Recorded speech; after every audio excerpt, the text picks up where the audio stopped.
बसला गेला पाहिजे. दादा ते माधुरी हत्ती आणा परत वंताऱ्यामधून. लय भावना दुखवले. माधुरी हत्ती हत्ती आणा हत्ती. हत्ती हत्ती काय झालं? त्याला वंतारामध्ये घेऊन गेले. ते कोल्हापूरची हत्ती आहे. लोकांची लय भावना दुखवली त्या हत्तीमुळे.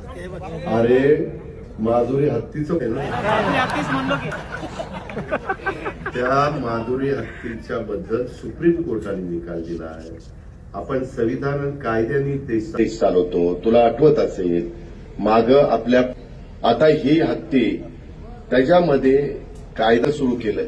शेवटी तुम्हाला मला जसा जगण्याचा अधिकार आहे तसा पक्ष्यांनाही जगण्याचा अधिकार आहे आणि प्राण्यांनाही जगण्याचा अधिकार आहे.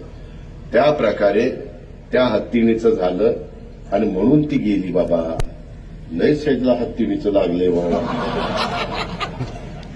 तुला एकदा कुठं तरी हत्तीणीवर बसवतोच, परंतु तू चांगल्या भावनेनं बोलला असेल. तू प्राणीप्रेमी असशील म्हणून ती भूमिका मांडली. त्याबद्दल तुझं दुमत नाही, तुझं अभिनंदन. पण मी पण त्याच्या खोलात गेलेलो होतो. त्याकरता जसं बैलगाडा शर्यत तशी आपण सुरू केली तसा काही मार्ग काढता येतोय का ऍडव्होकेट जनरलला वगैरेंना बोलून आम्ही त्याच्यात प्रयत्न करू.